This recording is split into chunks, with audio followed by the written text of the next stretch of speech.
বাংলাদেশে জাতিসংঘের ভূমিকা ও কার্যক্রম। বাংলাদেশে জাতিসংঘের সবকটি অঙ্গ ও সংস্থান রয়েছে। বাংলাদেশ জাতিসংঘের ১৩৬তম সদস্য হিসেবে বাংলাদেশের উপর বিশেষ নজর রেখেছে জাতিসংঘ।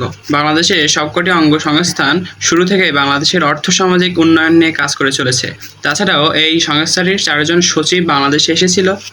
জাতিসংঘে বাংলাদেশের আর্থিক অবদান কম হলেও বাংলাদেশের সৈন্যরা জাতিসংঘের শান্তিরক্ষা মিশনে গুরুত্বপূর্ণ ভূমিকা রেখে চলেছে। তাছাড়াও বাংলাদেশ জাতিসংঘের সর্বোচ্চ সেনা প্রেরণকারী দেশ। ১৯৭৮ সালে ইরাক ও নামিবিয়া জাতিসংঘে যোগদানের মাধ্যমে শান্তি মিশন শুরু হয়। তাছাড়াও বাংলাদেশ জাতিসংঘের সদস্যপদ লাভ করার পর থেকেই বাংলাদেশ একটি গুরুত্বপূর্ণ ভূমিকা পালন করে যাচ্ছে।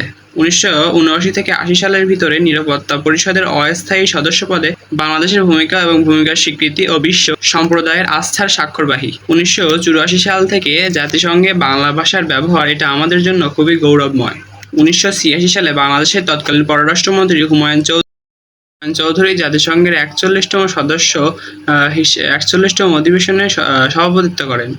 তার এই সভাপতিত্ব বাংলাদেশের ভূমিকা বিশ্ব দরবারের কাছে হাজির করে দেয়। বিবাদের শান্তিপূর্ণ মীমাংসা জাতিসংঘের ঘোষিত নীতি অনুসারে বাংলাদেশ ও ভারতের গঙ্গার পানি বণ্টন বিষয়ক দীর্ঘকালের সমস্যা নিরসনে পার্বত্য চট্টগ্রামের সংঘাতময় পরিস্থিতির সুষ্ঠু বাস্তবায়নে অগ্রগতি অর্জন করেছে।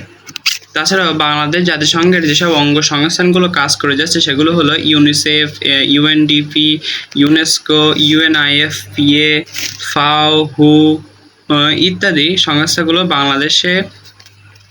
বাংলাদেশ তথা সারা বিশ্বে এই সংস্থাগুলো কাজ করে যাচ্ছে।